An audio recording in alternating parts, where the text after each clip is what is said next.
Dear students, ये आज BCom part second income test की क्लास चल रही है। आप जानते हैं कि अपना जो चैप्टर चल रहा है इनकम फ्रॉम बिजनेस प्रोफेशन चल रहा है। और अ, इसमें मैंने बहुत कुछ बता दिया था, डेप्रिसिएशन का चैप्टर कंप्लीट कर दिया था। अब इसमें एक पॉइंट आता है कि computation of income from business और प्रोफेशन, कर कर देय लाभों की गणना करना। देखिए, इसमें एक चीज़ का आपको सेक्शन ध्यान रखना है कि कंपनी अधिनियम की धारा 30 से 37 तक के जो नियम हैं, जो धाराएं हैं, उनके अंतर्गत व्यवसाय की इनकम में से कुछ खर्चे जो घटाए जाते हैं, वो सेक्शन यानी धारा 30 से और 37 तक के नियम इसमें लागू होते हैं। तो आपको धारा 30 से और 37 तक के नियम इसमें ध्यान रखने हैं। देखिए, जितने भी खर्चे हैं जो बिजनेस में कटौती के रूप में कटौती योग्य होते हैं, 4 कैटेगरी में उनको डिस्ट्रीब्यूट किया हुआ है। एक तो स्पष्टतया स्वीकृत व्यय, एक्सपेंसेज एक्सप्रेसली अलाउड, है ना। दूसरा है वाणिज्य के सामान्य सिद्धांतों के आधार पर स्वीकृत व्यय, expenses allowable on the basis of general commercial principles. और तीसरा है स्पष्टतः अस्वीकृत व्यय, एक्सपेंसेज एक्सप्रेसली डिसलाउड, यानी जो एक्सपेंसेज अलाउ नहीं होते हैं, वो तीसरी कैटेगरी है। और चौथा है कुछ दशाओं में अस्वीकृत व्यय, यानी कुछ कंडीशंस जब लागू होंगी तो उस केस में इन एक्सपेंसेस को हम अलाउ नहीं करेंगे। तो सबसे पहले लेते हैं हम स्पष्टतया स्वीकृत व्यय। स्पष्टतया स्वीकृत व्यय का मतलब जो कि एक्सप्रेसली अलाउड एक्सपेंसेज है। सबसे पहले अपन लेते हैं इसके अंदर भवन से संबंधित व्यय, यानी जो बिल्डिंग है उससे संबंधित जितने भी खर्चे हैं वो सब अलाउ हैं। एग्जाम्पल के रूप में कह सकते हैं, यदि भवन हमने किराए पर ले रखा है तो उसका किराया, ठीक है। दूसरा है चालू मरम्मत, यदि हमारा खुद का मकान है, हाँ, तो यानी खुद का मकान का मतलब दुकान शॉप जो भी है, तो उसमें उसके संबंध में कोई भी रिपेयर मेंटेनेंस के खर्चे हैं वो भी एक्सपेंसेस के रूप में अलाउ होंगे। यदि कोई हमने भूमि है, मतलब मकान के साथ भूमि है जो भी है, उसके संबंध में यदि कोई लगान का पेमेंट करना पड़ रहा है तो उस वो भी एक्सपेंसेस के रूप में अलाउ है। इसी तरह से मकान के ऑफिस दुकान जो भी है, उसके संबंध में यदि कोई म्यूनसिपल टैक्स नगर पालिका कर का भुगतान किया है तो वो भी एक्सपेंसेस के रूप में अलाउ है। इसके अलावा यदि हमने उस मकान को, ऑफिस को, गोडाउन को यदि हमने इंश्योरेंस करवा रखा है तो उसके संबंध में भी जो एक्सपेंसेज होंगे वो भी इसमें अलाउ होंगे। तो इस तरह से 4 कैटेगरी के एक्सपेंसेज हो गए भवन के संबंध में। नेक्स्ट है फर्नीचर, प्लांट एवं मशीन की मरम्मत एवं बीमा व्यय। इसके अलावा भवन के बाद में अपन लेते हैं फर्नीचर का या मशीन का, है ना, या प्लांट मशीनरी का। इनकी यदि कोई रिप्लेसमेंट इनके खर्चे हैं या उनका इंश्योरेंस करा है तो वो भी एक्सपेंसेस के रूप में अलाउ हैं। इसी तरह से इन मशीनों को, फर्नीचर के संबंध में जो करंट रिपेयर्स हैं वो भी एक्सपेंसेस के रूप में अलाउ हैं। नेक्स्ट पॉइंट है इसमें ह्रास, डेप्रिसिएशन, यानी जो भी बिल्डिंग है, फर्नीचर है, प्लांट मशीनरी है ना, और वो जो इंटेंजिबल एसेट है, इनके संबंध में जो भी हमने पिछले चैप्टर पढ़ा था उसमें डेप्रिसिएशन की रेट दी हुई थी, उन नियमों के तहत हम डेप्रिसिएशन भी एक्सपेंसेस के रूप में अलाउ करेंगे। ये सारे क्या चल रहे हैं? स्पष्टतः स्वीकृत व्यय, स्पष्टतः स्वीकृत व्यय की कैटेगरी में चल रहे हैं ये, है ना। और चाय, कॉफ़ी, रबर विकास खाता, देखिए ये भी मैंने डेप्रिसिएशन वाले चैप्टर में बताया था कि इस चाय, कॉफ़ी, रबर बोर्ड के अंतर्गत जो अनुमोदित योजनाएं हैं, है ना, उनके अंतर्गत यदि अपन कोई पैसे जमा कराते हैं तो जमा कराई गई राशि या ऐसे लाभों का 40% जो भी दोनों में कम है उसकी रिबेट दी जाती है, वो भी एक्सपेंसेस के रूप में यहाँ स्पष्टतः स्वीकृत व्यय, एक्सपेंसेज एक्सप्रेसली अलाउड की कैटेगरी में आते हैं। वैज्ञानिक अनुसंधान पर व्यय, ये बहुत इंपॉर्टेंट है भाई। देख, इसमें धारा 35 याद रखिएगा कि धारा 35 के नियम इसमें लागू होते हैं अनुसंधान के संबंध में। तो मैं थोड़ा सा इसमें इसको डिटेल्स में बताऊंगा। देखिए, अनुसंधान के जो व्यय हैं, यानी scientific expenses on scientific research, ये 2 कैटेगरी होती हैं। एक तो यदि वैज्ञानिक अनुसंधान कार्य करदाता स्वयं करता है, यानी उसके खुद की अपनी लेबोरेटरीज हैं, उसकी खुद की प्रयोगशालाएं हैं, है ना, और उनमें वो साइंटिफिक रिसर्च से रिलेटेड खर्चा करता है, यानी अपने अनुसंधान अधिकारी रिसर्च ऑफिसर्स रखता है ना, और वो एक्सपेरिमेंट्स करते रहते हैं, है ना, तो उनके संबंध में खर्चे एक तो।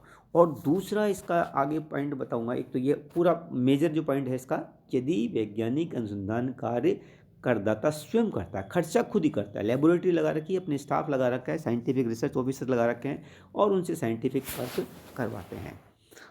तो और दूसरा है कि इस संबंध में दान देना, वो अगला पॉइंट आएगा, लेकिन अभी पहले इस पॉइंट को डिस्कस कर लें, है ना। फिर भी आप सोच लीजिए, दो पॉइंट हो गए, एक तो करदाता स्वयं खर्चा करे अनुसंधान से संबंधित, और दूसरा अनुसंधान के लिए हम दान दें, वो दूसरा पॉइंट आएगा। तो अपन पहले ले लेते हैं इसमें, यदि वैज्ञानिक अनुसंधान के संबंध में करदाता स्वयं खर्चा करता है, तो ऐसी स्थिति में फिर दो सिचुएशन बनेगी, एक तो है आयगत व्यय यानी रेवेन्यू एक्सपेंडिचर, और दूसरा पूंजीगत व्यय यानी कैपिटल एक्सपेंडिचर। देखिए, आयगत व्यय यानी रेवेन्यू एक्सपेंडिचर, ठीक है। अब इसमें भी दो सिचुएशन होंगी, एक तो करंट ईयर से रिलेटेड एक्सपेंसेस, करंट ईयर के एक्सपेंसेस, और व्यापार प्रारंभ करने के पिछले 3 वर्षों के खर्चे। तो देखिए, करंट यानी चालू वित्तीय वर्ष, चालू जो प्रीवियस ईयर है, करंट प्रीवियस ईयर है, उसमें तो जो भी एक्सपेंसेस करते हैं सब तरह के अलाउ हैं, कोई इसी तरह की कोई लिमिटेशन नहीं है। लेकिन चालू वर्ष यानी जिस वर्ष में हमने व्यापार प्रारंभ किया, उससे पहले के 3 वर्षों के संबंध में यदि कोई आयगत व्यय है तो उनकी भी कटौती जिस ईयर में व्यवसाय प्रारंभ किया जाता है वहाँ मिलेगी। लेकिन इसमें एक चीज़ का ध्यान रखना पड़ेगा कि जो आयगत व्यय है इसमें दो ही एक्सपेंसेज अलाउ हैं, एक तो साइंटिफिक रिसर्च या स्टाफ से रिलेटेड यदि कोई इनकम है ना, सॉरी, इनको कुछ सैलरी का पेमेंट करते हैं तो वो इसमें इंक्लूड होता है, ठीक है ना। और यदि मान लीजिए कोई ऐसे एक्सपेंसेस अलाउ ऐसे नहीं है, सॉरी, साइंटिफिक रिसर्च ऑफिसर से रिलेटेड जो भी उनके सैलरी का भुगतान है वो इस कैटेगरी में लेते हैं। लेकिन यदि उनको कोई अनुलाभ परक्यूजिट्स का यदि पेमेंट किया है तो वो एक्सपेंसेस के रूप में अलाउ नहीं है। इसी तरह से यदि मान लीजिए हमने अच्छा, दूसरा जो रेवेन्यू एक्सपेंडिचर है वो है रॉ मटेरियल से संबंधित, यानी प्रयोगशाला में यदि कोई मटेरियल यूज होता है तो उसके एक्सपेंसेस भी इसमें अलाउ। तो दो ही एक्सपेंसेस मान के चलें, यानी जो स्टाफ काम कर रहा है लेबोरेटरी में उनकी सैलरी और material used in the process of scientific research. इसके अलावा जैसे प्रयोगशाला के व्यय या प्रयोगशाला का किराया ये अलाउ नहीं है एक्सपेंसेस के रूप में, या कर्मचारियों की सुविधा के लिए कोई खर्चे किए गए हैं, उनकी फैसिलिटीज़ के लिए कोई खर्चे किए हैं तो वो भी अलाउ नहीं है। अब आता है पूंजीगत व्यय। तो पूंजीगत व्यय भी करंट ईयर से रिलेटेड जो भी हैं, कॉस्ट ऑफ लैंड के अलावा सब अलाउ हैं। और गत वर्ष से जिस व्यापार प्रारंभ किया उससे पहले की यदि पूंजीगत व्यय है तो उसमें ख़ास तौर से मशीन वगैरह सब आ जाती हैं इसमें। कॉस्ट ऑफ लैंड के अलावा जो भी कैपिटल एक्सपेंडिचर किए हैं वो एक्सपेंसेस के रूप में अलाउ हो जाएंगे। यानी जिस वित्तीय वर्ष में व्यापार प्रारंभ किया है उससे पहले के 3 वर्षों में जितने भी कैपिटल एक्सपेंडिचर किए हैं उस साइंटिफिक रिसर्च से रिलेटेड उस एक्सपेंसेस के रूप में अलाउ हुआ है। एक चीज़ का ध्यान रखिए कि जो संपत्ति, जिस संपत्ति को हम यहाँ साइंटिफिक रिसर्च में यूज़ कर रहे हैं, मशीन वगैरह जो भी है ना, तो इस पर फिर उसके बाद में डेप्रीशिएशन अलाउ नहीं होगा, ठीक है। उनको जब हम साइंटिफिक रिसर्च में पूरा 100% एक्सपेंस के रूप में अलाउ कर दिया तो फिर उसके ऊपर डेप्रीशिएशन अलाउ नहीं होगा। तो ये मेरा पॉइंट कुछ इसमें हो गए हैं। तो देखिए, भूमि क्रय करने के संबंध में पूंजीगत व्यय मैंने बताया ये अलाउ नहीं है। अच्छा, फिर पूंजीगत, हाँ, यदि मान लीजिए वैज्ञानिक अनुसंधान के अशोधित पूंजीगत व्यय, यानी कहने का मतलब यदि कंपनी के पास सफिशिएंट प्रॉफिट नहीं है और हम सारे पूंजीगत व्ययों को इनकम में से लेस नहीं कर पाए हैं तो उनको हम आगे कैरी फॉरवर्ड करेंगे।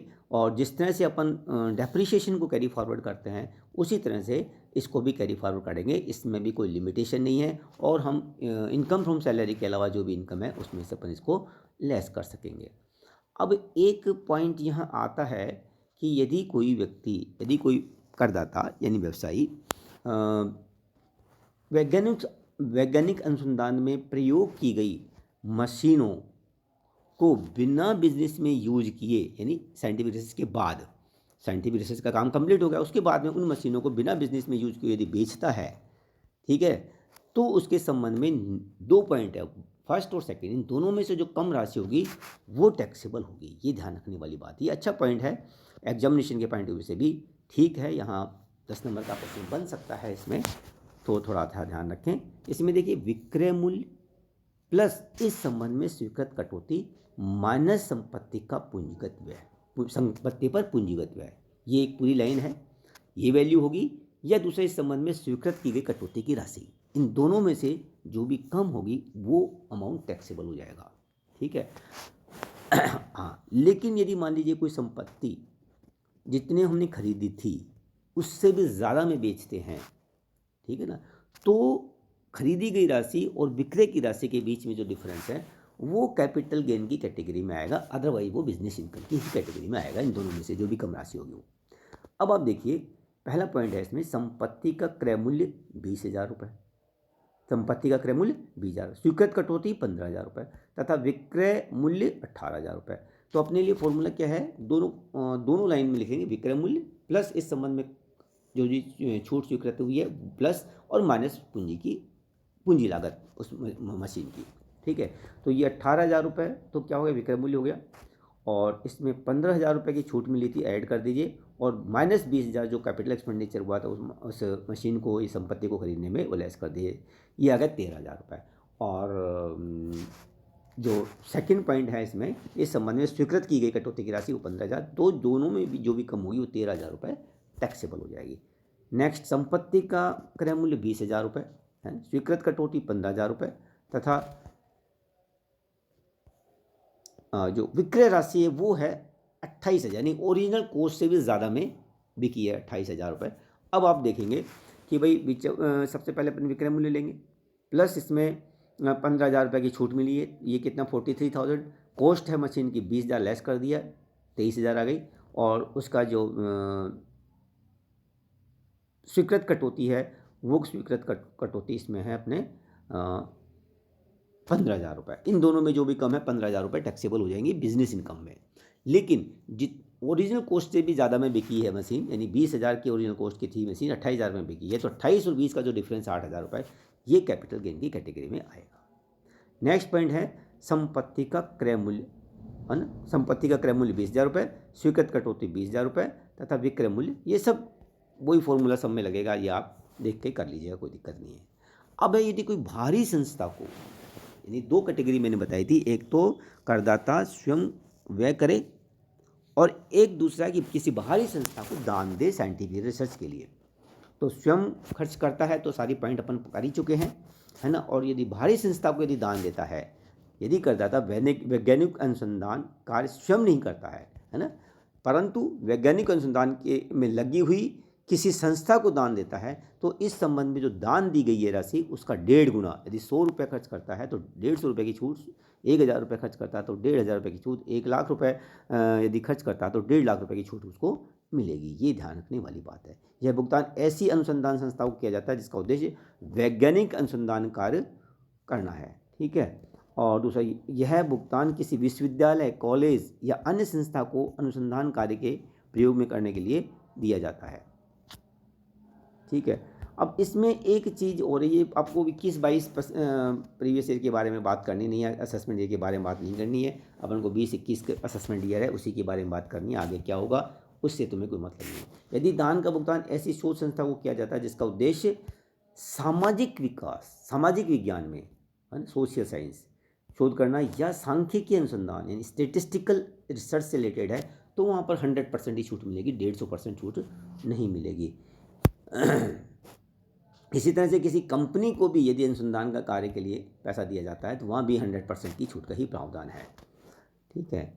और यदि वो ऐसा दान साइंटिफिक रिसर्च से रिलेटेड राष्ट्रीय प्रयोगशाला, नेशनल लेबोरेटरी में किया जाता है, तो उसके संबंध में भी 150% की छूट है। जितना भी आप डोनेट करेंगे इस तरह के, उसमें 1.5 गुना आपको छूट मिलेगी।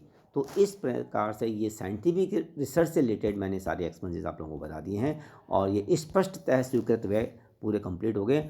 अगले वीडियो में नई चीज़ बताएंगे। यहाँ आज इतना ही, धन्यवाद, थैंक यू वेरी मच।